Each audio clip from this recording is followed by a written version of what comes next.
Greetings everyone, this is peak fanfiction. Prepare yourselves for what if Naruto stole Issei's boosted gear but combined it with Kurama's chakra and claimed Rias Akeno and Serafall. Don't forget to like and subscribe for more. Let's begin. Chapter 1, Arrival. The rift opened without ceremony.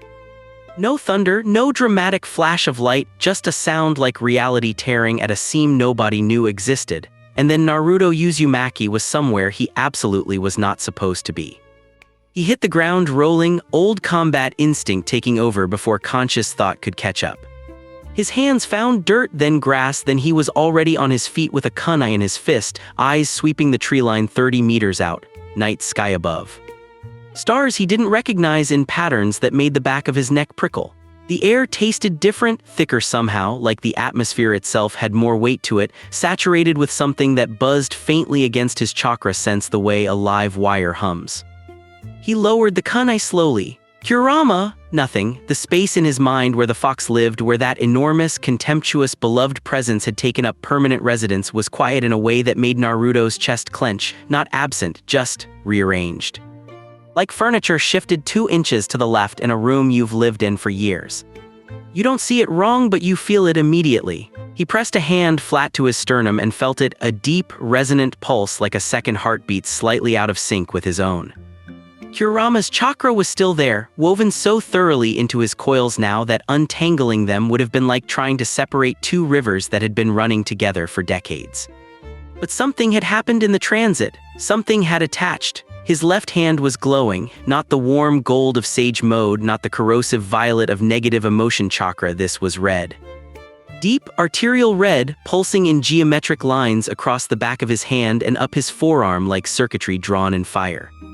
It felt like power the way an earthquake feels like movement, technically accurate but massively underselling the reality. What the?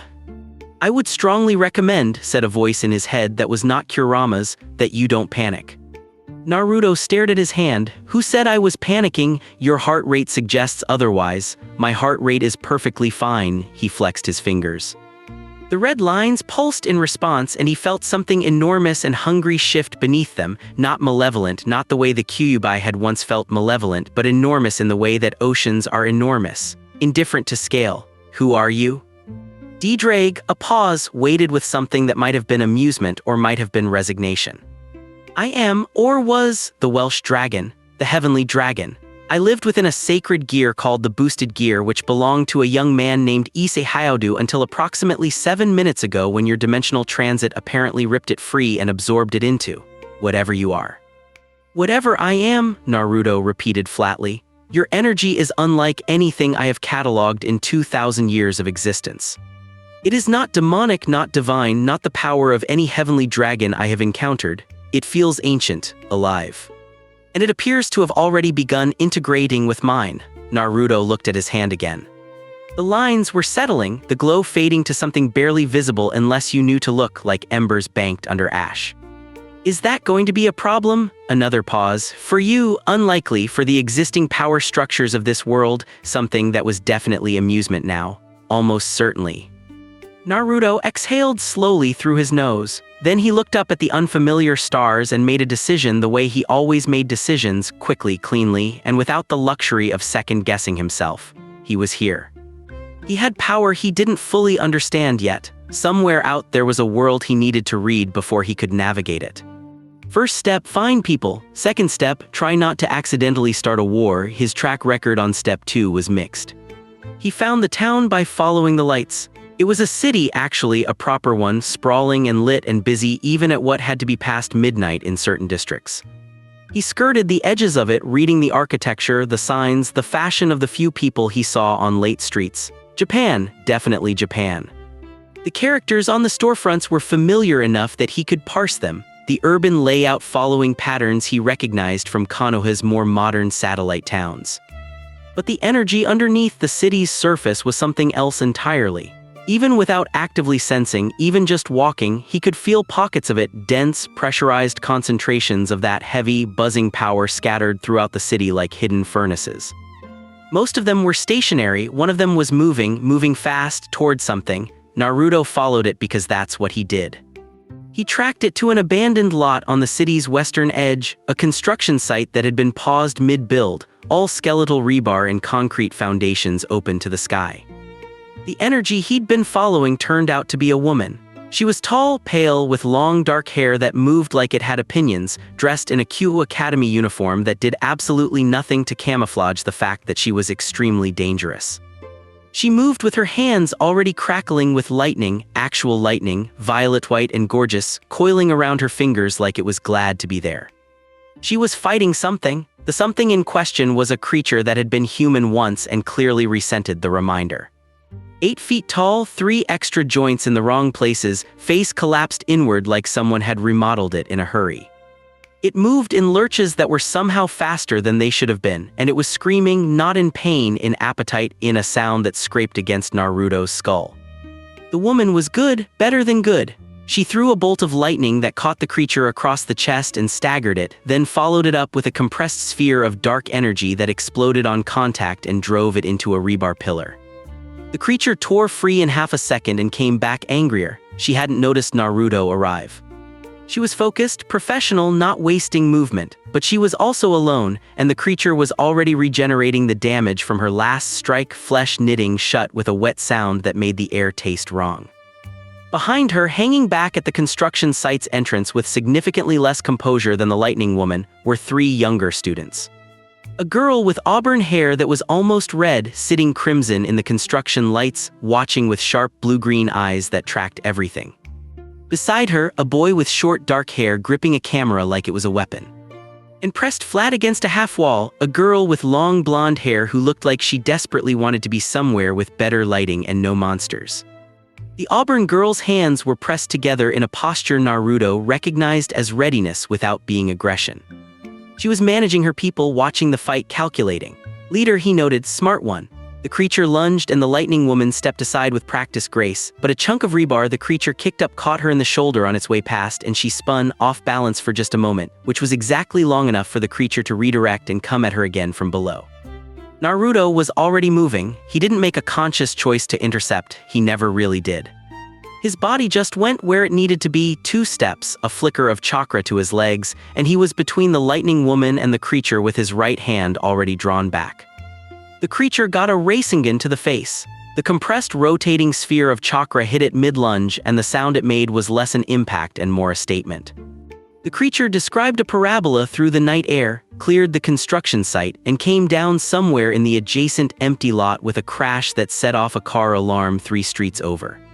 The rebar pillar it had been using for cover ceased to be a pillar. Naruto straightened up and shook his hand out. The Rasengan always tingled a little. The lightning woman stared at him. He glanced over his shoulder at her. You all right? For a moment she didn't answer, just looked at him with eyes that were doing a rapid, thorough reassessment of something. Then one corner of her mouth curved. I had it handled. Yep, he said, you definitely looked like you had it handled. The creature was already clawing its way back over the lot boundary, regeneration apparently not having limits even a Rasengan could enforce. It was missing most of its face, which hadn't improved its mood. Naruto turned back to it and exhaled through his nose, mildly annoyed. It keeps coming back, the auburn girl said from behind him. Her voice was even, controlled, but he could hear the edge of real concern underneath it. It's a stray devil, they're difficult to kill permanently without the right. Yeah. Naruto felt the pulse on the back of his hand, Ddraig's presence, Kurama's warmth beneath it. The 2 of them settled together like coals in a forge. I'm working on the right? He brought his left hand up. The red lines bloomed instantly, geometric and bright, and from somewhere in the space between his ribs and his spine he felt Ddraig stir with something that wasn't quite eagerness but was adjacent to it. Boost. The word wasn't spoken out loud, it didn't need to be. He felt it, a doubling of everything all at once, like someone turned a dial all the way to the right. His chakra didn't increase so much as it concentrated, and Kurama's presence in his coils answered with a surge that turned the air around his arm orange gold at the edges. He hit the creature with an open palm. The amount of force involved was genuinely embarrassing. The creature didn't fly backward this time. It simply stopped existing in any coherent spatial configuration. The lot beyond the construction site was suddenly considerably flatter than it had been. The car alarm stopped, startled into silence. Naruto lowered his hand. The red lines faded back to their resting state. He looked at the crater where the creature had been, tilted his head slightly to the left and said, "Huh." "Huh," Ddraig agreed in his head with the tone of someone updating very old records. The lightning woman was still staring at him. The 3 students behind her were doing the same. The blonde girl had both hands pressed over her mouth. "What?" said the auburn girl slowly. "Are you?" Naruto turned to face her properly for the first time. She was maybe 17, 18, close enough to his mental image of students that it registered as young even though her eyes were doing something that suggested she was considerably older in the ways that mattered. She had presence the way certain mountains have presence, not aggressive, just there in a way that reorganized the space around her. "Naruto Uzumaki," he said, "I'm lost." Her name was Rias Gremory and she was not accustomed to being managed. This became apparent within the first 10 minutes of their conversation, which she attempted to conduct in a controlled way, and he declined to participate in on those terms. She had gotten them to a nearby building she apparently used as a satellite workspace, a room that looked like it had been designed by someone with expensive taste and a fondness for dramatic lighting, and she'd sat him down across a table from her with the clear intention of running some kind of intake interview. He'd accepted the chair but ignored the intake interview energy entirely. "You're a devil," he said before she could ask her first question. Not accusatory, just identifying. Rias paused. "How do you?" "The energy, it's specific, different from the other thing you had with you."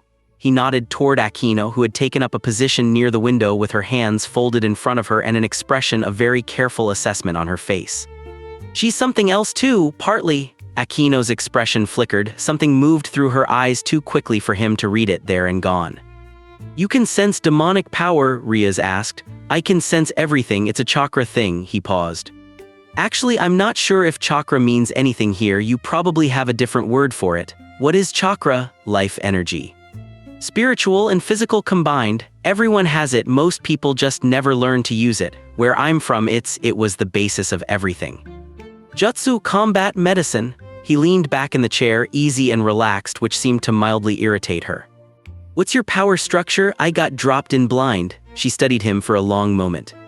He could see her weighing things, how much to tell a stranger, how dangerous he was, what category he fit.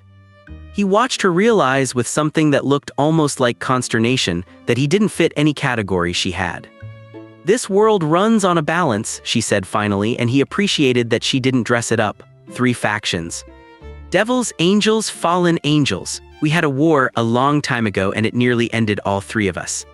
Now we maintain a peace treaty." She paused. "I am a devil, specifically a high-class devil of the Gremory clan. I am also a king. I have a peerage, a group of devils who serve me and fight under me." "The 3 behind you?" "4, including Kaneko." She gestured toward the small white-haired girl sitting in the corner that Naruto had somehow not noticed until that moment, which was either impressive stealth or a comment on his situational awareness that he preferred not to examine. The girl looked at him with amber eyes that communicated nothing at all. "And there are others I haven't introduced yet. Rating system, hierarchy, chess pieces.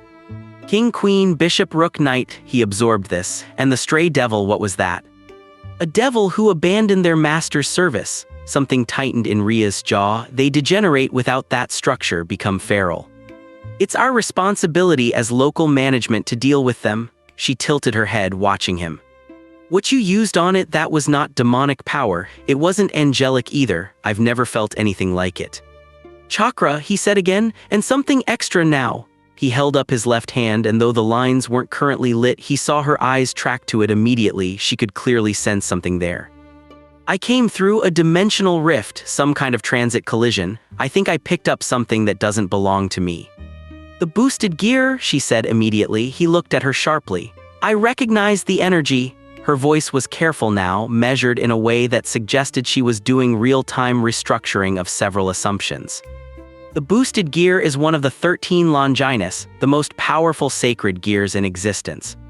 It belonged to a human boy named Issei. He's a second-year student at this school." She paused. "Or he was until it apparently got pulled off him in a dimensional transit and fused with my chakra system." "Yes, is he all right?" Something shifted in her expression, not what she'd expected him to ask. "He's confused. He visited the club yesterday.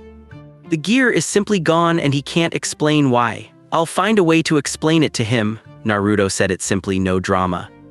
And if I can figure out how to return it, I will, but right now I can't untangle it, it's integrated. Rias nodded slowly. She was still watching him with that careful, calibrating look, and he could see her making calculations he wasn't privy to. Where are you from? This dimensional rift, what caused it? Mission went wrong. I was tracking a rogue shinobi who'd gotten hold of some kind of spatial jutsu scroll. Things went sideways during the sealing attempt and I ended up here. He shrugged. It happens. It happens, Akeno said, and her voice had a warm, low quality to it that was clearly deployed intentionally. She was smiling at him now, the kind of smile that meant several things at once and expected a reaction. Most people would find dimensional displacement rather more alarming. I've been dead before, Naruto said. Twice kind of displacement is manageable. Akeno's smile didn't falter, but something behind it shifted. She looked at him with a new quality of attention that was considerably more genuine than the warm and low-voiced version. You need somewhere to stay, Rias said, pulling the conversation back to ground level with the efficiency of someone who recognized a derailment in progress. And you need to not start a war with my father's allies before breakfast. I'll arrange housing near the school. I don't need. You're in an unfamiliar world with an unknown power profile and no established allegiances. Her voice wasn't unfriendly, just direct. You need information before you need anything else. I have information. I also have reasons to want to know more about you. She paused, a beat of something that almost acknowledged what she was doing. It is mutually beneficial. He looked at her. She looked back, not blinking. Fine, he said. But I'm not joining your chess set. Something crossed her face, not quite offense, not quite amusement. It landed somewhere interesting. We'll discuss it. I won't. Kaneko from her corner made a sound that might have been a laugh stripped of all its identifying features. The room they gave him was in the old school building, the part of Kuoh Academy that was technically decommissioned and therefore technically not monitored. It was clean, functional, and had a window that faced east, which he appreciated for the same reason he always had. Mornings felt more honest when you saw them start. He sat on the windowsill in the dark before sunrise and talked to Ddraig properly for the first time. Tell me about the power, he said. The boosted gear's primary function is doubling, Ddraig said. Every 10 seconds in battle, it doubles the user's power, theoretically without limit, practically bounded by the user's ability to survive their own amplification. And now it's running through chakra instead of the usual demonic power, the user's base energy, yes. Typically the gear calibrates to demonic energy for devil users, sacred energy for those with divine inclinations. Your chakra is, a pause, it is neither and both in ways that are genuinely new to me. It has a living quality and the secondary presence within it, Kurama, the entity your chakra carries, yes. The gear does not merely double your chakra, it appears to interact with that living quality. When you activated it against the stray devil, the doubling interfaced with the fox's energy directly. Another pause, longer this time. The result was significant. The crater, the rather substantial crater, yes. Naruto looked at his hand in the pre-dawn dark. The lines were barely visible, more felt than seen, a warmth that sat in the back of his hand like a healed wound that never quite stopped remembering itself. Kurama, he said softly, reaching for that rearranged familiar space. You with me, the response wasn't words. It never really had been, not even when the fox was alive and contrary and full of opinions. It was a warmth in his chest, a low rumble like distant thunder that meant yes. Not much had changed about that, regardless of what dimension he was in. He let out a breath and looked out at the dark sky that was just beginning to pale at its eastern edge. Somewhere in this city, a kid named Issei had woken up without a power he'd probably worked hard for. Somewhere beyond this city, in whatever political architecture this world ran on, someone was going to notice that the boosted gear had left its registered user. And somewhere in this school, a girl with red hair was lying awake doing the same calculations he was. He could feel her energy from here, sharp and warm like pressing your hand flat against a heated stone. He thought unexpectedly about Sakura, about Sai, about the missions they'd run together in places that had felt foreign and hostile until they didn't. About how every new world had a learning curve and the only way through it was forward. He wasn't scared. Fear had always seemed like an indulgence to him, something you felt after when there was time. There was only the next thing to do. He watched the sun come up over a city that wasn't his in a sky that didn't quite match and felt Kurama's warmth pulse against Ddraig's steady presence in his coils and thought, Well, this is going to be something. He found Kuoh Academy in the morning by following the density of students, and he enrolled himself. This was perhaps optimistic in terms of the paperwork required, but it turned out that Rias Gremory had apparently made a phone call sometime before sunrise, because when he arrived at the front office, the registrar looked at his name and said, "Ah, the transfer student," with the practiced smoothness of someone who had been prepared to not ask questions. He signed forms he didn't fully understand and was handed a class schedule and shown to a room. It was, he noted, the same building as Rias' class. He sat in the back row because old habits. The teacher, a woman in her 40s who had the look of someone who had seen enough unusual transfer students to have stopped being surprised by them, introduced him in the standard way, and he stood up and said, "Naruto Uzumaki, nice to meet everyone," without any of the nervousness that the situation technically warranted. The class was ordinary. He took notes in a style that would have made Uruka-sensei twitch and listened to a lecture on Japanese literature that was genuinely interesting in the upper third. Around him, the normal machinery of a high school operated: past notes, suppressed yawns, the low-level social triangulation that never really changed regardless of what world you were in. He did notice the two girls in the row ahead who spent most of the lecture periodically glancing back at him. Not unusual for a transfer student, except their glances had a quality to them that wasn't curiosity about a new face, it was the focused attention of people reading someone for threat assessment. He pretended not to notice and kept taking notes. At lunch he ate on the roof, which was both quieter and had better sightlines. He was halfway through a rice ball he'd bought from the convenience store he'd found on the walk over when Akeno appeared at the roof door with 2 cups of tea and the specific kind of ease that meant she'd known where he'd be before he chose it. She handed him a cup and sat beside him, looking out at the school grounds below without the performance she'd been running last night. No warm voice, no careful smile. Just sitting, watching the students move in their lunch period patterns. He accepted the tea, no interrogation. "Rias will do that." She took a sip from her own cup. "I'm just curious. About what specifically?" She was quiet for a moment. Below, a group of first years were playing some kind of card game on the steps of the main building, their voices carrying thin and bright in the midday air. "You looked at my hand last night," she said, "when you said I was partly something else. You weren't just reading power levels." "No," he agreed. "What did you see?" He considered lying or softening it, decided against both. "Two things in one person that haven't figured out how to stop fighting each other." She turned to look at him. It was the first time she'd looked at him without the layer of performance over it, and her face was, he noted this without judgment, considerably more interesting without the mask. Something raw-edged and wary underneath the elegance. "Everyone sees the power," she said. "No one usually." She stopped. "It's not power I'm looking at," he said. "Power's just the surface of it." She looked at him for a long moment. Then she looked away, back at the grounds below, and her hands around the cup tightened slightly before they relaxed. "You're strange," she said, and it came out almost gentle. "Yeah," he agreed, "I've been told." The wind moved through the rooftop garden. Whoever had put planters up here was either romantic or had a secret about good intentions, and they sat in quiet that wasn't uncomfortable, which said more than most conversations. He felt from somewhere below and to the west a pulse of energy that didn't belong to a student or a teacher. Sharp, foreign, and pointed with the specific directional quality of something that was looking. He tracked it without moving, without changing his expression. It swept across the school like a searchlight paused. He kept his own signature steady and unremarkable, an old trick from missions where you needed to not exist and then moved on. "Something just scanned the school," he said quietly. Akeno stiffened. "From where?" "West, moving north now." "Gone," he set his empty cup down. "What was it looking for?" She was quiet for a moment. "I don't know. But I know who I'd report it to." "Rias." "Yes." He stood, picked up both cups and the wrapper from his rice ball out of simple courtesy and headed for the roof door. "Let's go then." She watched him, this tall blonde shinobi from a world she'd never heard of, taking care of his trash with the same easy attention he'd used to obliterate a stray devil with his bare hands. Something in her chest did a thing she filed away to examine later when the day wasn't moving quite so fast. She followed him.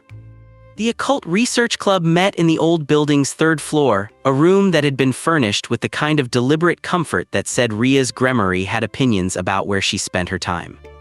Deep chairs, a long table, bookshelves that held a mix of magical texts and things that were aggressively, defiantly mundane. A half-finished chess board on a side table. A globe that, when Naruto looked at it on the way past, appeared to be depicting a world with slightly different continental arrangements than the one outside the window. Rias was already there along with Kiba Yuyudo, the dark-haired camera boy from last night, who turned out to be a knight and a genuinely gracious person by the few words they'd exchanged, and Kaneko, who was eating a rice cake and reading something that was either a textbook or a grimoire, and from Kaneko's expression it made little difference. Naruto reported the scan. Rias listened with her elbows on the table and her fingers laced together, which seemed to be her thinking posture, and when he finished she was quiet for 3 full seconds. "Fallen Angel's signature?" she asked. "I don't have your taxonomy," he said, but it felt different from devil energy, colder. More structured, like it was built on rules rather than grown. "Fallen Angel," she confirmed. "Probably a scout." She looked at Kiba. "Tell Butchu." "I am Butchu," Rias said, patient. "Tell the others," Kiba amended, unruffled. "Which fallen angels?" Naruto asked. "That's the question." Rias unclaced her hands and sat back. "There's a faction, a war hawk within the fallen angel hierarchy who have been pushing against the peace treaty. They have a leader, Kakabeel." She said the name the way you say a thing you've thought about too carefully for too long. "He's powerful. Genuinely, categorically powerful, the kind that makes raiding games seem like practice." "Raiding games? I'll explain that later," she said. "The point is that if Kakabeel is moving operatives into Kuoh," she paused, reorganizing something, "it changes several things. Including your engagement," Akeno said. Rias' jaw tightened. Naruto filed that engagement without commenting. "What do you need from me right now?" he asked. Rias looked at him. It was the second time in 12 hours she'd had to recalibrate to his directness, and he could see her doing it, the slight adjustment, the recalculation of the response she'd been about to give to a more complicated question. "I don't need anything from you, you're not my peerage." "Correct." He waited. She held his gaze and something moved behind her eyes, not irritation exactly, more like the sensation of encountering a door that opens the wrong way. "You're not wrong about what a door does, you're just not used to this particular configuration. I need someone who can identify fallen angel energy signatures at distance," she said, "and apparently you can do that for reasons I still don't fully understand." "I'll keep monitoring," he said it simply. "Not because I work for you, because something scanning a school full of kids is worth keeping an eye on." Kaneko looked up from her textbook or grimoire. She looked at Naruto for a moment with those amber eyes that communicated nothing and everything simultaneously, then looked back down. "There's also the matter of Issei, Rias said. "He'll need to be told. I'll tell him." "It might be better if I'll tell him," Naruto said again, and the second time it had the quality of a closed door, not hostile, just definitive. "I took something from him even if not on purpose. He deserves to hear it from me." The room was quiet for a moment. The globe turned slightly on its own for no apparent reason, and none of them commented on it. Rias looked at him across the table, this person who'd arrived the previous night without warning, obliterated a stray devil with his bare hands, enrolled himself in her school, and was now sitting in her club room declaring intentions with the settled confidence of someone who had long since made peace with the weight of what he carried. "All right," she said. And then, because she was Rias Gremory and she was precise about these things, "I'll arrange for you to meet him this afternoon." Naruto nodded. Outside the window, the campus was still and ordinary in the afternoon light, students between classes, vending machine conversations, the mundane and the alive. And underneath it, pressing up through the groundwater of the world like heat through stone, something was moving, gathering, choosing its moment. Naruto could feel it the way you feel weather before it breaks, not seeing the storm yet, just tasting the change in the air. He rolled his left hand over once, feeling the lines like a second pulse against his skin. Kurama, he thought. "We're going to be busy." The warmth in his chest was, as ever, answer enough. Chapter 2, The Crimson and the Storm. Issei was exactly what Naruto had expected, and nothing like it at the same time. He was broad-shouldered for his age, with the kind of energy that suggested he'd been enthusiastic about things before he'd learned to be strategic about which things. He had a bruise on his jaw that he hadn't bothered explaining, and a look in his eyes when Naruto sat across from him in the empty classroom that was trying hard to be aggressive and landing somewhere closer to scared. "So you have it," Issei said, not a question. "Yeah." Naruto put his left hand flat on the desk between them. The lines came up when he focused, slow, deliberate, like turning a lamp up rather than flipping a switch. Red geometric light traced itself across his skin in the afternoon sun slanting through the window blinds. Issei stared at it for a long moment. His hands, Naruto noticed, were gripping the edge of his desk hard enough to whiten the knuckles. "That's mine," Issei said. "It was yours," Naruto said, not cruelly. "Now it's—" He paused, working out how to explain it. "You know how rivers sometimes merge? You can't separate them afterward. The water doesn't remember which river it came from." He paused again. "I'm not saying it's gone forever. I'm saying right now it's not separable." Issei was quiet. The whiteness left his knuckles gradually. "Did it hurt you?" Naruto asked. When it left, Issei looked up at that, surprised by the direction of the question. "No. I just woke up one morning and it was gone, like a tooth pulled while you were sleeping." He made a short, sharp sound that wasn't quite a laugh. "I had plans for that power." "I know," Naruto leaned back. "Tell me about them." That surprised Issei again. He looked at Naruto sideways like a man who'd arrived for an argument and found a conversation instead. "What? Your plans, tell me." "I'm carrying your gear. Least I can do is know what you were building it toward." A pause. And Issei talked, and Naruto listened. And it turned out that Issei Hyodo's ambitions were exactly as enormous and ridiculous and completely sincere as they sounded. And Naruto, who had once publicly declared he would become the leader of his entire nation at an age when most kids were still arguing about lunch, found he had absolutely zero grounds to find any of it unreasonable. When Issei finished, Naruto said, "Harem King." "Harem King," Issei confirmed with the dignity of a man defending a thesis. "Okay," Naruto said. He thought about this for a moment. "I'll be honest with you, I'm not going to pretend I'm going to stay out of that territory entirely." Issei's eyes narrowed. "But I'm not your competition," Naruto said. "Different roads, and if there's a way to eventually restore what you had, I'll work on it." He stood. "Also, Ddraig says hello," Issei blinked. "Ddraig is still in here, yeah," Naruto tapped his chest. "He's adjusting. Seems annoyed but not devastated." His words. "That sounds right," Issei muttered. Then something shifted in his expression, something complicated and reluctant and almost not quite okay. "You beat a stray devil with it last night, and my own chakra, it was collaborative."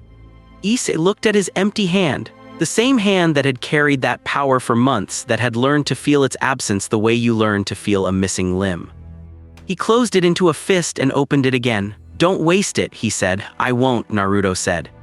And because it was true and because Issei deserved the weight of it being said plainly, "I'll protect people with it." "That's what I do." Issei looked at him for a long moment, then he nodded once and that was apparently that. The thing about Kuoh Academy, Naruto learned in the following 3 days, was that it had layers. On the surface, it was a recently co-educated private school with good academic scores, a campus that someone had spent real money on, and the kind of student culture that ran on reputation and subtle hierarchy. Underneath that, it was something closer to a managed supernatural territory, Rias family's domain, kept in balance through a combination of genuine care and careful politics. He learned this not from Rias explaining it, but from watching how she moved through the school. How students reacted to her, not fear exactly, more like the instinctive awareness you had around something genuinely powerful. How she settled disputes between her peerage members with the precision of someone who'd been managing people since before she was old enough for it to seem natural. How she tracked the energy of the campus the way a good sensor tracked a battlefield, always aware, never reactive, letting information come to her rather than chasing it. She was good. He respected that immediately and without reservation. What he didn't do was say so, because it would have come out sounding like something she'd been waiting to hear, and that wasn't the dynamic he was interested in establishing. On the 4th day, she cornered him in the library. Corner was a strong word. She simply positioned herself between him and the exit with a book she wasn't reading and said, "You've been running perimeter checks on the campus at night." "I've been going for walks," he said, "at 3 in the morning on a pattern that covers every point of approach to the main buildings." She raised an eyebrow. "Walks. I sleep less than most people." "Naruto." He looked up from his book at the use of his name, which she'd been pointedly not using until now. It was a small power move and a good one, personalizing an observation to make deflection feel rude. He noted it, declined to be moved by it, and closed his book. "Something's been testing the wards," he said. "Small probes, nothing aggressive, same fallen angel signature as the scan earlier this week, but it's getting closer. I'm mapping the approach pattern." Rias was very still in the way that said she was doing rapid internal reorganization. You've been tracking it for 3 days and didn't tell me. I'm telling you now, you should have. When I had something concrete, he met her eyes steadily. I'm not going to come to you with maybes. When I know what it is and where it's going, you'll know too, a beat. That's how I work. She held his gaze. He watched her decide in real time that arguing about operational communication style with someone who had a track record of being right was a bad investment of her energy. Fine, she said, and the word had the particular quality of someone who was not finished with this conversation but was choosing their battlefield. What does the approach pattern tell you? It's not surveillance, it's positioning. He leaned forward slightly. It's trying to find the optimal approach that avoids your strongest ward lines. That means it's planning to come inside, not just observe. Rias sat down across from him. The library was empty at this hour, early morning light making the dusty shelves glow amber. Her hair was down, which it usually wasn't in school hours, and she looked, for one unguarded moment, like someone his age having a problem that was too big for the age it was happening to. Cockabeel's people, she said, more to herself than to him. Probably, what does Cockabeel want with Kuoh specifically? There are 3 sacred gear users at this school, she paused, or there were, Issei was one. The other 2 are mine. She said mine with a weight to it that wasn't possessive so much as protective, the distinction between a king claiming subjects and a person claiming responsibility. Sacred gears in concentration are a resource, a weapon depending on how you're inclined. He's inclined toward war, Naruto said. You told me that? Yes. Then he's going to come here eventually regardless. The question is whether you want him to come on his timeline or yours. She looked at him. You're suggesting we force the encounter. I'm suggesting you stop waiting for him to finish positioning and make the positioning irrelevant. He tilted his head. You know this terrain better than he does. Use that. She was quiet for a moment, thinking, really thinking, not performing thought. He watched her work through it and was struck again by how genuinely sharp she was when she wasn't managing impressions. She was doing it now, in this empty library before school started, in the unguarded version of herself that didn't know it was being watched. And she was, he noticed this without making a thing of it, striking in a way that had more to do with the quality of her mind than anything else. You'd help with that? She asked. The positioning, I'm already doing it. Something in her expression shifted, not softening exactly, more like a door opening a crack to see who was knocking. You're a very strange person, Naruto Uzumaki. Second time I've heard that this week, he said. I'm starting to think it's just how you people say hello. The corner of her mouth moved. Not quite a smile, but adjacent. She stood, tucking the book she hadn't been reading under her arm. Club room. Tonight, after the last period, bring whatever you've mapped. I don't draw maps, he said. She paused. I'll explain it verbally, he added. Of course you will, she said, with a tone that suggested she was adding no maps to a mental list of Naruto Uzumaki facts, and left. The stray devil they intercepted that evening was a different kind of problem from the first one. It had been human more recently, for one thing. Naruto could see that in the way it moved, the remnants of intentionality in its violence, the way it picked roots through the abandoned warehouse district that suggested it remembered, some animal level below conscious thought, that cover mattered. The degeneration wasn't complete yet. That made it more dangerous in some ways and more sad in others. Kiba was the first one to engage, moving with a speed that would have been invisible to normal eyes. He was a knight in both the chess sense and the functional one, all elegant motion and zero wasted energy. He had a wholly demonic sword out that made Naruto's chakra sense buzz with the paradox of it, light and dark hammered together into something new, and he was genuinely skilled. It showed in the economy of his movements, the way he read the creature's patterns within 3 exchanges. Naruto hung back and watched for 30 seconds, which was exactly long enough to assess. The creature was strong enough that Kiba was having to work. Kaneko was circling wide to the left. He'd noticed she preferred geometric approaches, liked to anchor her strikes with positioning that borrowed from the environment. Rias was back and ready to deploy if it became necessary, which was appropriate king behavior and also clearly irritated her to be doing. Akeno was managing the lightning perimeter, keeping the creature from fleeing into the residential streets beyond the warehouse, her power crackling at the edges in controlled bursts that were frankly beautiful to watch if you were inclined to find controlled violence beautiful, which Naruto, given his career, could not pretend he wasn't. The creature broke through one of Kiba's guard angles and came at Kaneko fast and low. Kaneko caught it by the wrist and threw it, extraordinary strength for her size, weight seemingly irrelevant to her, but the creature rolled and came back up, and now it was between her and Kiba with a better angle on both of them. Naruto moved. He covered the distance between his observation point and the creature in the kind of time it took to blink, and hit it with a chakra-enhanced palm strike in the back that was carefully calibrated, to stagger without the boosted gear's amplification behind it. He'd been practicing the gradations. Full output with the gear brought the kind of results he'd demonstrated on night 1. Most situations didn't need that. Most situations needed precision. The creature flew forward, hit a wall, and Kiba was already there to finish it with a clean strike. It was neat, professional, and left the creature dissolved into something that Naruto understood was a demonic equivalent of the dispersal he'd seen in jutsu-dissolved summons. Kiba looked at Naruto with an expression of polite assessment. You have significant restraint for someone with that amount of power. You have significant range for someone working in that short a space, Naruto replied. That footwork is interesting. What's the base style? Kiba blinked, visibly recalibrated, and then smiled, a real one with something genuinely pleased behind it. I've studied most human sword traditions as a foundation. The application is my own, a beat. You study movement, old habit. What do you see from a fight tells you about who you're fighting. I watch how people move when they're working. And what did you see? That you'd have been fine without me, but having a third angle on it closed the round 30 seconds faster. He glanced at Kaneko. How's your wrist? Kaneko looked at her wrist, which bore a red mark from where the creature had gripped it in the moment before she threw it. She looked back at him. Fine, good throw, he said. She stared at him for 2 full seconds with those amber eyes that worked like a clean slate, nothing reflected back, just pure, direct attention. Thank you, she said in a voice that was carefully flat and clearly genuine. Rias crossed the warehouse floor toward them, her composure entirely intact despite the fact that she'd been watching a fight and doing nothing, and he suspected she hated that. Efficient, she said. Your people did most of it, Naruto said. You accelerated it. That's all I did. She looked at him in the dim warehouse light, and there was something in the look that wasn't an argument.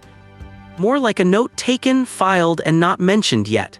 Akeno landed beside them from the perimeter position. She'd been slightly elevated, managing the lightning arc, and the jump down was about 8 feet that she treated as 2. She was still slightly charged, electricity flickering at her fingertips in dissipating sparks, and she caught Naruto looking at them and raised an eyebrow. Problem? She asked, with the warm voice deployment that he'd learned was her default response to being observed.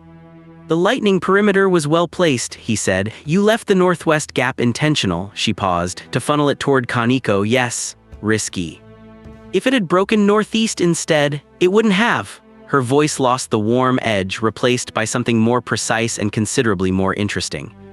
The creature's threat axis was consistently west-oriented. I read it in the first 30 seconds. You read it right, he said. Good call. She looked at him with that same quality of attention he'd noticed on the roof, genuine, stripped of performance, and slightly unsettled.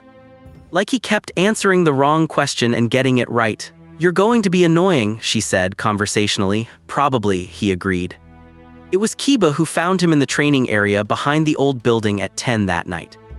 Not the training area anyone else used. Naruto had found a cleared space behind the maintenance sheds that had enough room and no windows facing it, and he'd been using it every night to work on the gradations of the boosted gear integration. Kiba appeared at the edge of it carrying 2 canned coffees, which Naruto took as a good sign about intent. He accepted the can and kept working low-level Rasengan forms, cycling through the interaction points where Kurama's Chakra and Ddraig's doubling effect intersected.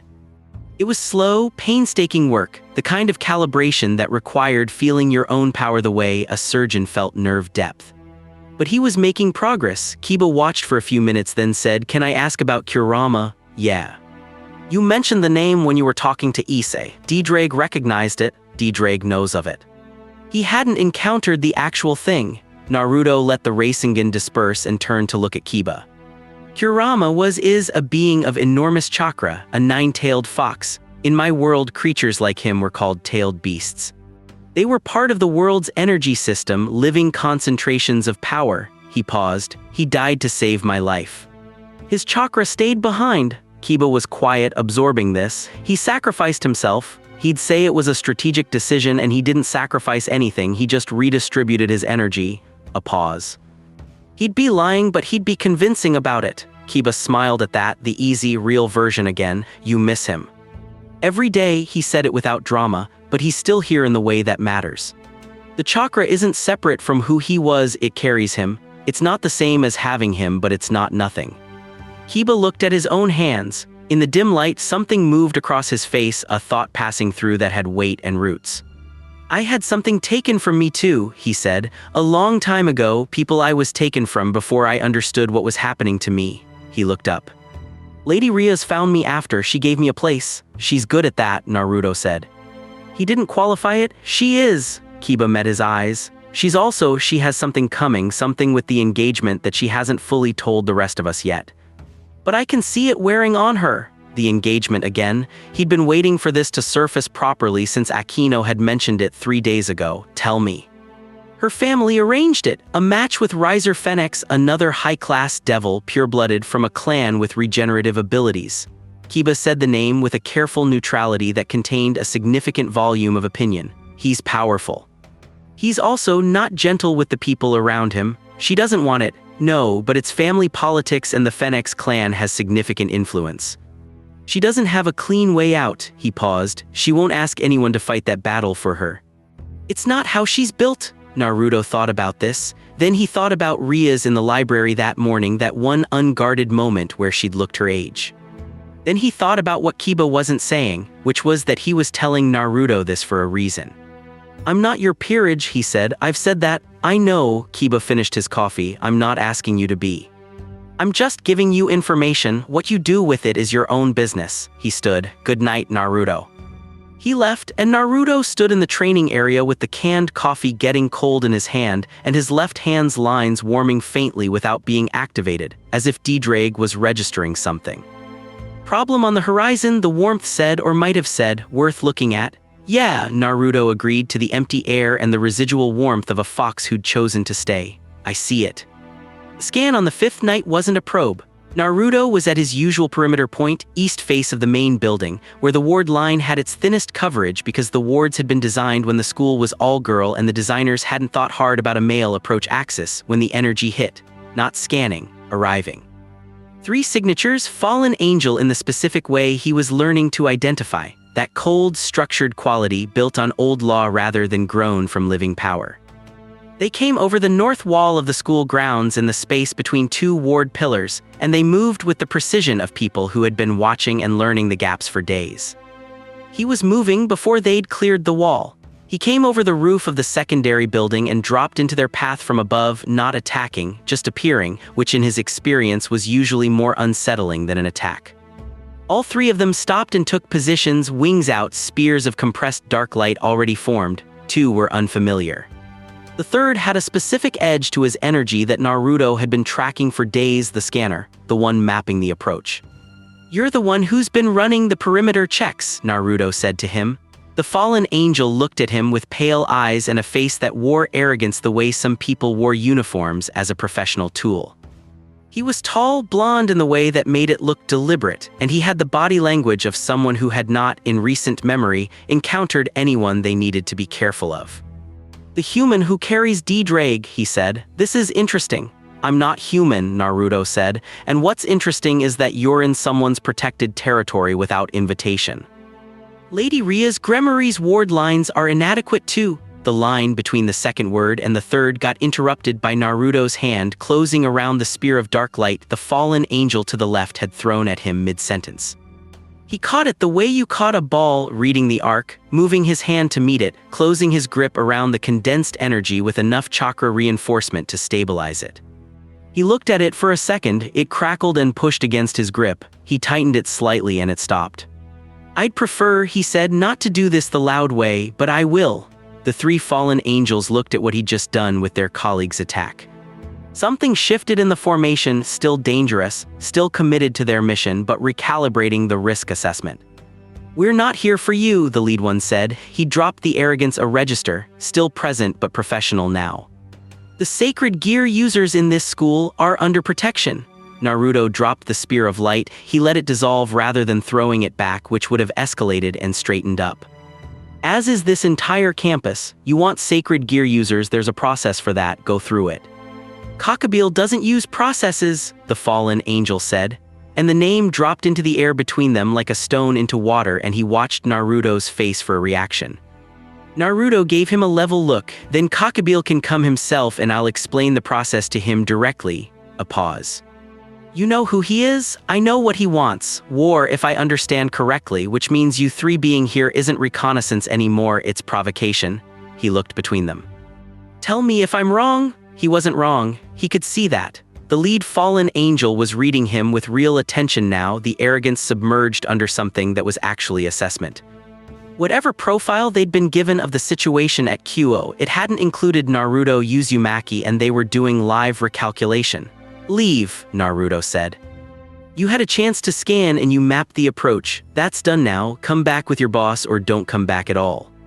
And if we don't leave, the lead one asked, not a threat, more a genuine inquiry into how serious he was. Naruto brought his left hand up. The lines bloomed across his skin, red and geometric, bright as circuit fire, and with them came the thing underneath the lines, the pulse of two enormous powers breathing together in his chest. The air around him shifted temperature slightly. The fallen angels felt it, he saw them feel it, saw the recalibration happen again, faster this time. Boost. He didn't say it, he didn't need to. The doubling happened internally, pulling from Kurama's warmth and Ddraig's steady amplification, and the energy that came off him in the following moment was, he could see from their faces, significant enough that the calculation they were running reached its conclusion. We'll withdraw, the lead fallen angel said. Good.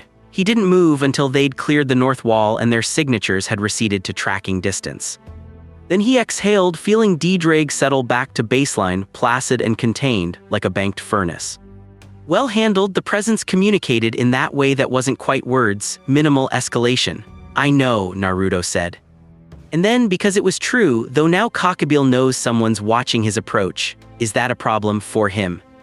Yes, he turned and started back toward the main building. For me, no. He found Rias at the window on the third floor of the old building, which meant she'd felt the energy spike and positioned herself to see what happened rather than intervening, trusting his assessment, he realized.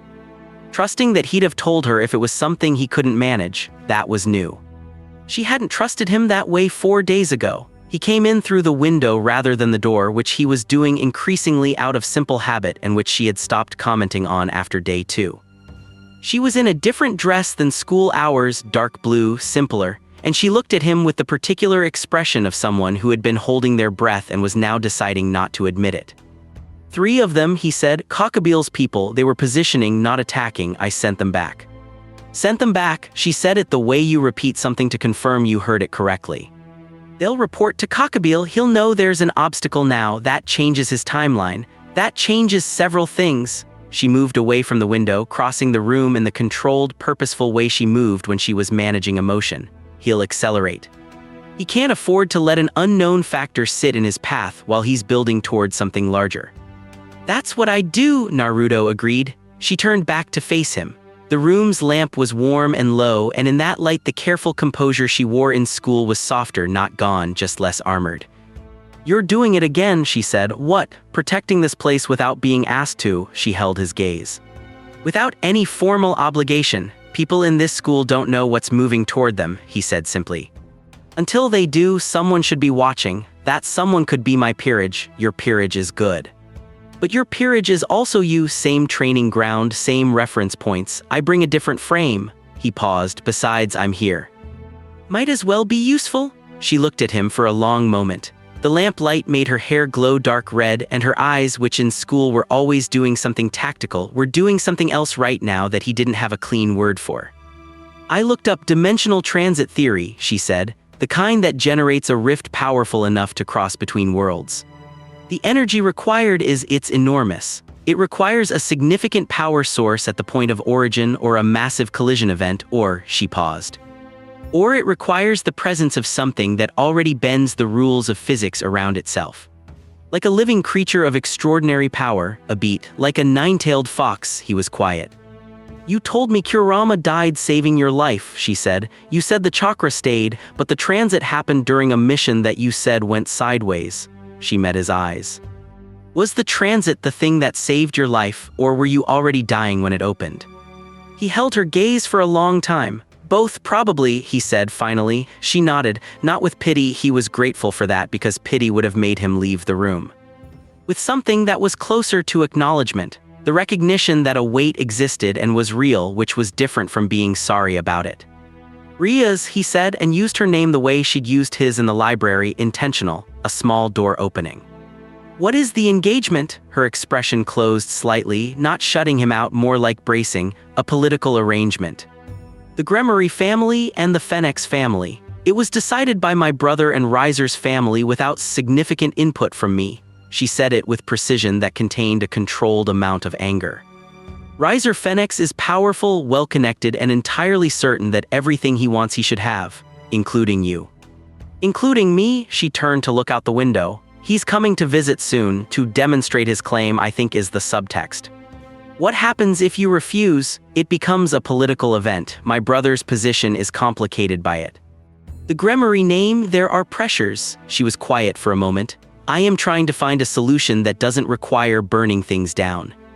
Solutions have a time limit, he said. Once he arrives and the visit becomes public, I know, Sharp nodded him at the situation, I know.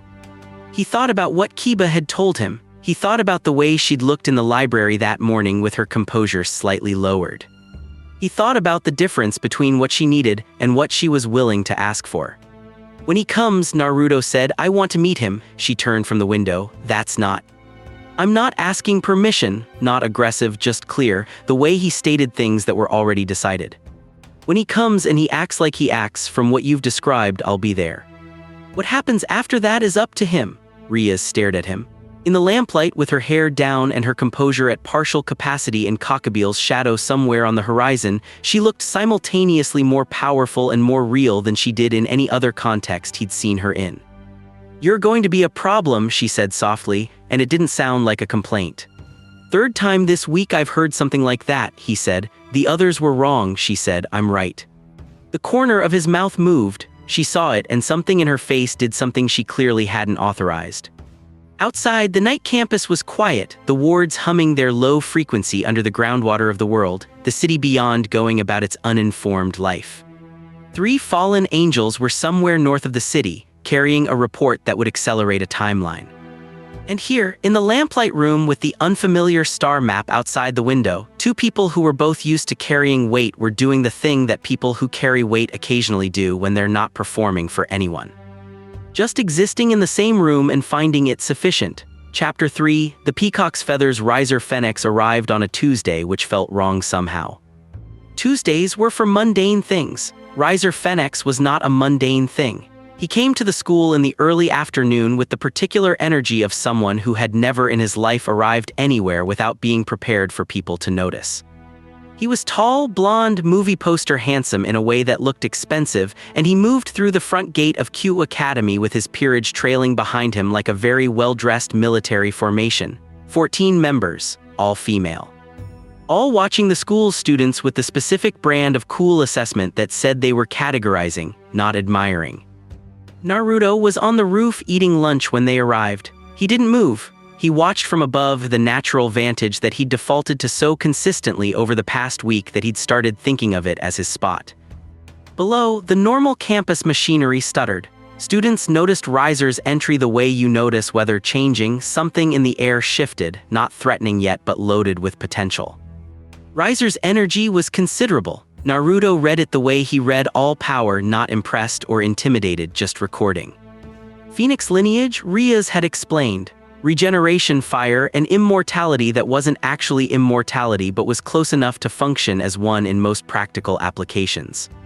He burned bright in Naruto's chakra sense, like looking at a torch through your eyelid, vivid and insistent.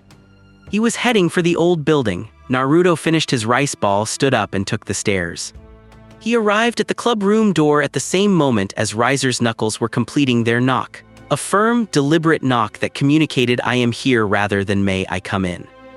The door opened from inside, Kiba's face appearing in the gap, and then Riser stepped in and brought his peerage with him without waiting to be invited, and that told Naruto everything he needed to know about the shape of this visit. Naruto followed him in. Nobody stopped him because he was moving with the specific confidence of someone who belonged there, and that confidence was completely genuine, which was the thing that made it work. He took up a position near the window, not seated, not at the wall, just standing in the room with the ease of someone whose presence was established fact. Riser had already found Rias. She was behind the table, composed, her peerage arranged around her with the naturalness of long habit. She looked exactly like someone who had been waiting for this and had spent the waiting time getting her architecture in order. Her expression was warm in the specific way that contained no warmth at all. "Riser," she said. "Rias," he said her name like he was picking up an object he'd set down temporarily. His eyes moved over her with an assessment so obvious it was either entirely confident or deliberately provocative, and with Riser Phoenix, Naruto suspected those were the same thing. "You look well." "I am well. Thank you for the advance notice of your visit." There had been no advance notice. She told Naruto that this morning, flatly, over tea in the club room. He'd appeared in the schedule the way weather appeared, not announced, just arriving. Riser smiled. "I wanted to see you in your element, not in some formal setting with our families watching." He glanced around the room with the particular survey of someone deciding whether what they're inheriting is worth the trouble.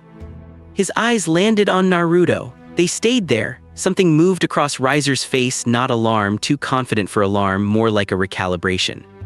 He looked at Naruto the way a man looks at something in a room that shouldn't be there, that he hadn't been told about, that doesn't fit his prepared map of the situation. "Who is this?" he asked. He addressed the question to Rias, which was a choice. "Naruto Uzumaki," Naruto said, answering for himself, transfer student. Riser looked at him with the unhurried assessment of someone who had measured most people they'd met and found them in the expected range. "Transfer student," he repeated, in a tone that took the words and turned them into something small and explanatory like stray cat or temporary guest. "From very far away," Naruto said agreeably. Riser's smile returned, broader, comfortable. He turned back to Rias. "Collecting strays, Rias." "That's sentimental of you," he said it warmly, which was the genuinely skilled part. He was good at this. The kind of casual diminishment that wore warmth as camouflage, it passed as affection to everyone who wasn't paying attention. "I had hoped we could discuss the wedding arrangements. There are details my family wants settled before." "I haven't agreed to the wedding," Rias said. "Your brother has." "My brother," she said very calmly, "is not me." Riser looked at her for a moment with the expression of someone encountering a minor obstacle in a known terrain. He reached out and took her hand from the table, not violently, just with the absolute ease of someone who expected the motion to be accepted, and turned it over in his. "Rias, we've discussed this. The Gremory line and the Phoenix line, it's good politics, it's good for both families." He looked up at her with eyes that Naruto, from his window position, could see were genuinely certain. Riser wasn't performing, he believed this. He believed it completely in the way that people believe things that have never been seriously challenged. "And I'll take care of you, you know that?" "I don't want to be taken care of," she said and pulled her hand back, not dramatically. Just withdrew it and put it in her lap. "I want to make my own choices." "You are making one," he said. "You're choosing to be difficult about something that will happen regardless." "That's a choice?" His voice didn't shift from warm. That was the part that was worth watching, the complete absence of aggression in his tone, the perfect poise of a man who had never needed to be aggressive because the world had always eventually arranged itself the way he wanted. "I'd rather we approach this as something we both want. And if I don't want it," he looked at her, "then I'll be patient." Naruto pushed off the wall. It wasn't a dramatic movement. He didn't make noise or draw attention to it. He simply repositioned himself from the window to the space slightly to Riser's left, close enough that he was now visible in Riser's peripheral vision in a way he hadn't been before. Riser turned to look at him with the mildly surprised expression of someone who'd forgotten a piece of furniture was capable of movement. "You know what's interesting," Naruto said, conversationally, "is the gap between what you said and what you meant." Riser's expression adjusted. "Excuse me. You said I'd rather we approach this as something we both want, but what you meant was I'd rather you convince yourself you want this. Those are different things." He tilted his head. "I've met people like you before. You're not cruel, which is the tricky part. You genuinely think you're being reasonable. You think patience is the same as respect." The room had gone very still. Riser's peerage had shifted subtle, but Naruto read it. Weight redistributed to the balls of feet. Ready posture. They were good. Riser looked at Naruto with a new quality of attention. The comfortable assessment he'd deployed at first was gone, replaced by something that was more honest and therefore more interesting. "Transfer student," he said again, and this time the words were the thing itself rather than what it pointed to. "What are you exactly?" "Someone who doesn't particularly like what you're doing," Naruto said. "What I'm doing," Riser said, "is discussing a private family matter. In someone else's space without her invitation with 14 people at your back." Naruto looked at the peerage not threateningly, just acknowledging them. "That's not a discussion, that's a demonstration." Riser was quiet for a moment, then his smile returned, and it was a different quality of smile now, something that had teeth under the surface. "You're brave," he said. "I'll give you that for a human." "Not human," Naruto said, for the third time in a week with the same level patience.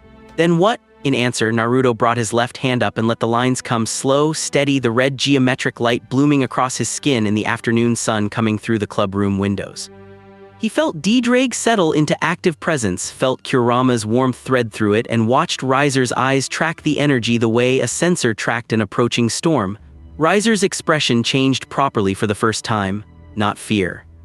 Something more interesting than fear, recognition. "That's Ddraig's signature," Riser said. "Yes, the boosted gear." Something moved behind his eyes, calculation, reassessment, the rapid telescoping of implications. "You're the one who..." "It's mine now," Naruto said. "The way it works now, it's mine." He held Riser's gaze steadily. "I'm not telling you this to threaten you, I'm telling you because you asked what I was and now you know. Someone with a very large power who is in this room who finds what you're doing objectionable." Riser looked at him for a long moment. Then he looked at Rias, and Naruto saw him read the room properly, maybe for the first time, and see what was actually there rather than what he'd expected to find when he walked in. "I see," Riser said. He pulled back, not retreating but reconfiguring. The warmth returned to his voice, but it was colder underneath now, controlled in a different way. "Then perhaps we conduct this differently." He straightened, smoothed his jacket with the unconscious care of someone who used grooming as a composure reset. "A rating game. My peerage against yours the traditional way." He glanced at Naruto. "With your guest included if you like, it changes nothing about the outcome." Rias was very still. "And the terms?" "My victory, the engagement proceeds as planned and you come with good grace." He paused. "Your victory, I'll withdraw the proposal." Rias looked at Naruto. He didn't look back immediately, he was watching Riser, reading the certainty in his posture. The absolute, uncomplicated confidence of someone who had never lost a rating game, who regenerated from anything, who had 14 members to Rias' 5, and who therefore genuinely believed this was a generous offer. He looked at Rias, she met his eyes, and in them he could see something urgent and real underneath the composure. She wanted this, she wanted to fight for it, she didn't want to be handed a solution. He gave her a slight nod. "Accepted," Rias said. 3 days. Riser's smile was back, broad and settled. 3 days. He looked at Naruto one more time, the look of someone filing information away for a specific future use. "I look forward to it." He left with his peerage. The room exhaled. 3 days was not much time, they used all of it. Rias ran the preparations with the focused efficiency of someone who understood exactly what was at stake and refused to let that understanding become panic. She drilled her peerage in the old gym until past midnight, running formations and contingencies and alternate strategies with the precision of someone who had studied rating games the way Naruto had studied battlefield topography, not as theory but as necessity. He participated. Not as a piece on her board, he was clear about that, and she didn't push it after the first conversation, but as an additional variable. He sparred with Kiba until the night was genuinely working, not holding back, and found in those sessions that Kiba had a quality that went beyond technique and adaptability. A willingness to evolve mid-fight that made him considerably more dangerous than his style suggested on first glance. He worked with Kaneko on her strength application, specifically the gap between raw power and positional intelligence, and she absorbed corrections with the silent efficiency of someone who had been learning longer than she looked. Akeno he trained with separately, and those sessions were different from the others. She came to the training space at 11 on the second night, late enough that everyone else had gone to sleep. She moved into the space without preamble and fired 3 lightning strikes at him from different angles as an opening. He deflected the first, redirected the second into the ground, and caught the third the same way he'd caught the fallen angel's spear. The crackling energy dispersed against his chakra-reinforced grip, and the thunder of the impact rolled across the empty grounds. She looked at his hand where he'd caught it. "Doesn't that hurt?" "A lot," he said, "but pain's information, not instruction." She fired again, faster, and they moved, a genuine exchange, her lightning looking for the angles he'd leave open, his chakra finding the seams in her timing. She was faster than she looked and more creative in her application than a straightforward power reading would suggest. She combined the lightning with pressurized bursts of dark energy that changed the pattern unpredictably, layering types in a way that required reading two things at once. It was genuinely challenging, he appreciated that. After 40 minutes she stopped and sat on the ground without ceremony, legs crossed, and caught her breath. He sat across from her. "You're preparing me for the Phoenix Girl," she said. "Which one?" "Riser's Queen." Ubeluna, the name had a specific weight to it. "She's powerful, the rest of his peerage I can match, her I'm not sure about." "You underestimate yourself when you're thinking about it," he said. "When you're moving, you don't, the gap's in your head, not your power." She looked at him. The warm voice mode was entirely absent tonight. It had been increasingly absent around him this week, and he didn't think she'd consciously decided to stop deploying it. It had just run out of traction with him and she'd put the energy elsewhere. "How do you know what's in my head?" "Because you announced the uncertainty in the way you said her name." He held up a hand at her expression. "I'm not criticizing. Knowing your blind spots is useful, but the way you name something tells me how you've categorized it, and you've categorized Ubeluna as someone you can't beat." He paused. "You can." "You don't know that. I know how you move. I know what your power actually is versus what you let people think it is." He met her eyes. "You're not a lightning specialist who occasionally uses dark energy. You're a chaos specialist who uses lightning as the readable face of it. The dark energy is the real weapon and you hide it." She was very still. "Why would I hide it?" He looked at her without the kind of delicacy that the question was maybe fishing for. "Because it scares you," he said. "The part of you it comes from." The stillness stretched. The training ground was dark and quiet, the school buildings around them dark and sleeping, and in the space between two heartbeats something moved across Akeno's face that wasn't the version she usually showed anyone. "My father was a fallen angel," she said. Her voice was level, factual, the tone of someone who has rehearsed a truth until it stopped bleeding. "My mother was a shrine maiden. What I inherited from him is not straightforward." "I know," he said. "You know," she repeated, and there was the faintest fracture in the level tone. "Rias told you." "Rias didn't tell me anything about your family. I could feel it that first night." He kept his voice even, unhurried. "The two things fighting each other in your energy, it's not a flaw. It's just a thing you haven't made peace with yet." She looked at him for a long moment. "You make it sound simple. It's not simple. It took me years to stop being afraid of what I carried." He paused, and then, because it was relevant and she deserved the parallel, "I had a creature sealed inside me from birth. A fox with enough power to destroy a city. I spent most of my childhood terrified that I was him, that the thing in me was me. It took a very long time to understand that the power doesn't define the person." He let that sit. "Your father's lineage doesn't make you him, it makes you someone with tools he would have used for something else." Akeno was quiet for so long that the night insects came back, filling the silence with their late summer urgency. "You really don't do anything the way I expect," she said finally, and her voice was soft in a way that had nothing to do with performance. "That's not deliberate," he said. "I know.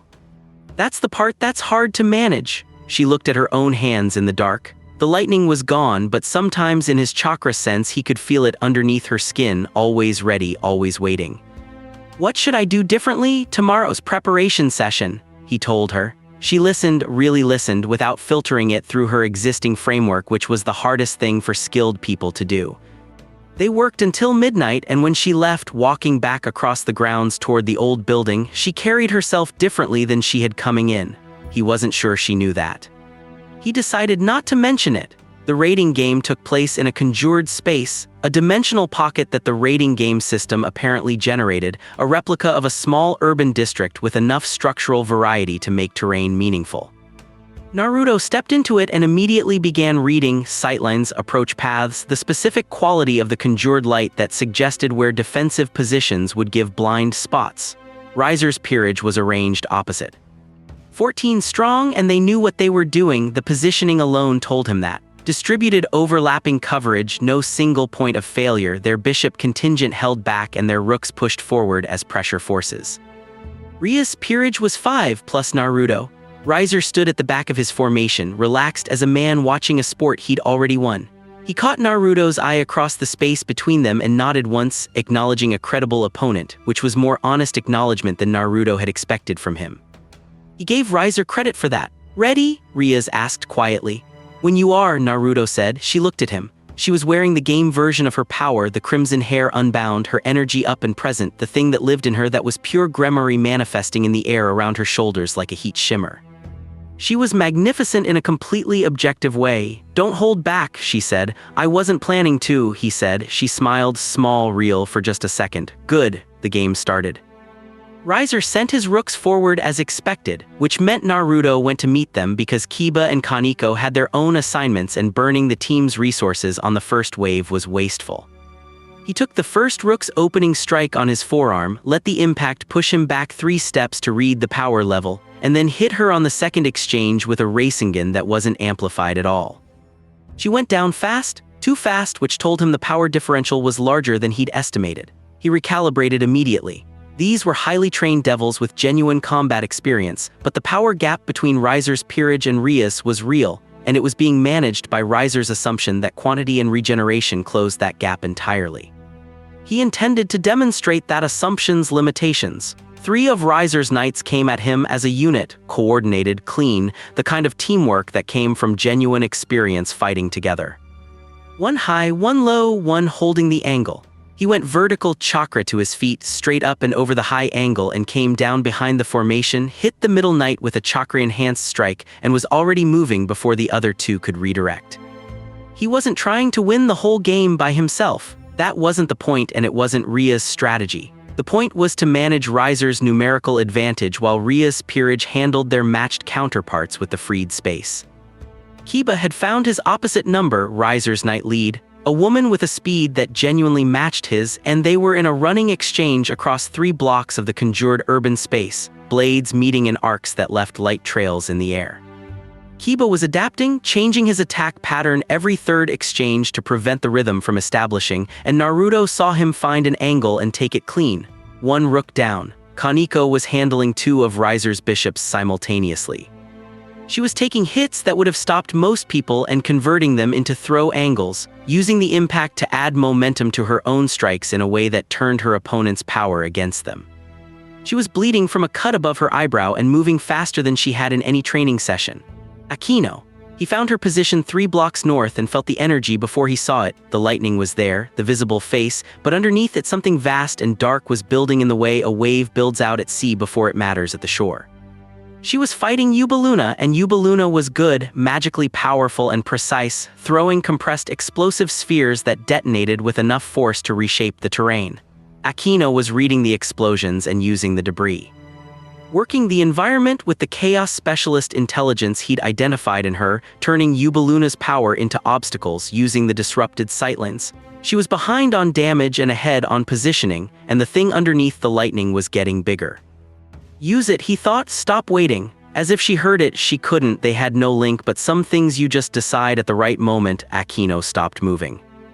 Yubaluna had her cornered against a conjured building wall, a charged sphere already in her hand, and Akeno stopped moving and let the dark energy come. Not lightning, not the familiar face.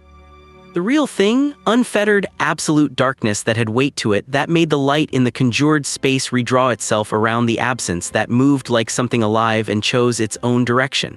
Yubaluna hesitated, half a second, it was enough. The dark energy hit her in a wave that was nothing like the precision of lightning, it was obliterating, total, the kind of power that didn't negotiate with obstacles. Yubaluna went down hard and didn't get up. Naruto felt something warm and satisfied settle through him, completely separate from his own fight. Good, he thought. He'd been managing the outer game, keeping Riser's numerical advantage from overwhelming Rias' peerage while they worked, but now he turned his attention to the main problem. Riser himself was moving up the field, no longer watching from the back. He burned, his fire literal now, phoenix flame running across his shoulders and arms in a corona that made the air around him distort with heat. His eyes found Naruto and they were doing something genuine now, real assessment, real engagement, the man behind the confidence finally present. "You've been hurting my peerage," Riser said, "not fighting them. Keeping them occupied while yours worked. Yes, that's actually good tactics." He sounded almost impressed, which Naruto gathered was not a frequent experience for the people Riser acknowledged. "You understand raiding games better than I expected." "I understand battles," Naruto said. Games have rules, but battles have principles. The principles are the same. Riser raised his hand and fire came, not the tight, controlled variety but open and vast, a conflagration that reshaped the block between them into a wall of orange-white flame. The heat was intense enough that Naruto could feel it past his chakra reinforcement, a genuine, persuasive argument for distance. He went through it instead of around it. Sage mode wouldn't work the way it did in his world. There was no nature energy here that matched what he knew. But the basic reinforcement, the chakra hardening that turned his body into something that could take things it shouldn't, that worked fine. He came through the fire wall with his skin smoking and his eyes sharp, and he was already inside Riser's striking distance before the Phoenix had expected a response. The exchange that followed was fast. Riser was strong, genuinely, categorically strong, and his regeneration was exactly as advertised. Naruto hit him 4 times in the first 10 seconds, each strike solid, each one with enough force to have ended the fight against anyone else, and each time Riser came back, the damage resolving in the orange-gold pulse of Phoenix fire healing. He hit Naruto twice in return, and those hits had weight behind them that Naruto logged as painful and chose to be done with. "Regeneration," Riser said, not even breathing hard. The confidence was back, the settled, absolute confidence of someone who had discovered their advantage and learned to rest in it. "I cannot be defeated, not permanently, not by anyone who isn't a god-tier power." "That's an interesting definition of not be defeated," Naruto said. He brought his left hand up. Boost. The doubling hit him the way it always did, all at once, a tide coming in, everything calibrated upwards simultaneously. But this time he didn't stop at one doubling. He felt Ddraig pulse in time with him, felt Kurama's warmth rise in response, and he held the channel open. Boost, boost, boost. 3 doublings in rapid succession, each one building on the last, the math compounding into something that turned the air around him orange, gold, and red simultaneously. Kurama's chakra painting the space warm, Ddraig's power geometrically bright at the edges, both of them breathing in sync with him. Riser looked at what was coming off Naruto, and his expression did something it probably hadn't done in a very long time. It changed. Not fear, Naruto gave him that because Riser wasn't a coward. But genuine surprise, the actual destabilization of a certainty, the moment when the thing you've built your confidence on reveals that it was always conditional. "What?" Riser started. Naruto hit him once, he calibrated it. Even in that state, even with 3 doublings stacked in his coils, he calibrated it not to kill, not to destroy, but to be absolutely, inarguably, finally sufficient. The strike landed in the center of Riser's chest, and the Phoenix went backward through 2 conjured buildings and the ward line at the game space's edge, and the regeneration it started. It tried. But recovery from this wasn't instantaneous, and before it could complete, the game system registered the damage threshold and a sound chimed through the conjured space. Rating game concluded. Rias Gremory, winner. The conjured space dissolved around them, and they were back in the chamber where the game had been run. A formal room in what turned out to be a Gremory family satellite location. Tall ceilings and formal furniture, and a rating game arbitration system that looked like a magical apparatus designed by someone with strong opinions about ceremony. Riser was in the middle of the room on one knee, still generating Phoenix heat as his body completed its recovery. He looked up at Naruto with an expression that had shed all its layers, no warmth as camouflage, no comfortable confidence, no performance of reasonableness. Just a man sitting with the ruin of a worldview and trying to understand what had actually happened. "How?" he said. "Boosted gear and chakra," Naruto said. "The doubling compounds through my energy type differently than standard demonic power." "I'm still figuring out the ceiling." Riser stood slowly. He looked at Rias, and the look was complicated, stripped of the entitlement that had dressed his interest before. He was left with something that was just genuine and therefore more honest.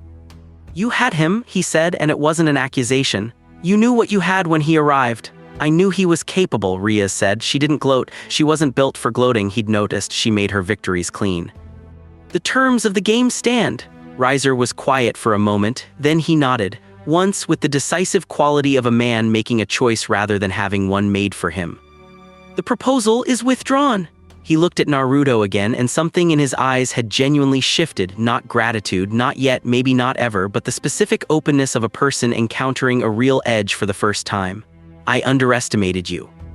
"You underestimated her," Naruto said and nodded toward Rias. "I was just in the way." Riser looked at Rias with something that, stripped of all the politics and the performance, was almost regret. For what he'd built it to be, maybe. For what it could have been if he'd been a different person approaching it differently. He left without ceremony. The ride back to Kuoh was quiet. Rias sat beside Naruto in the vehicle Kiba was driving, and her peerage settled around them in the comfortable quiet of people who had fought together and come out the other side.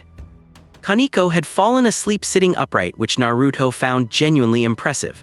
Akeno was watching the passing streetlights with an expression he'd never seen on her before, not the performance, not the guardedness, something that was simply open and a little undone, the way you look after you've done something you've been afraid of. Rias was looking at her hands in her lap. "You're thinking about what happens next," Naruto said quietly so only she could hear. "The political fallout will be significant," she said.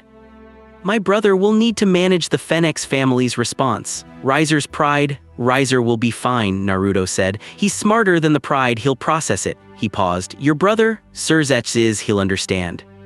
He never loved the arrangement, he wanted what was best for me and thought this was it." She looked out the window. "He was wrong, he'll accept being wrong when the evidence is clear." Something softened in her voice. "He's good, my brother, he's always been good."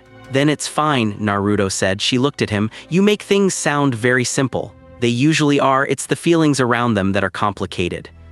She was quiet for a moment. "Thank you," she said, and it came out direct and undecorated without the careful management she put on most things. "For being there, for being," she paused, choosing the word. "Sufficient, sufficient," he repeated.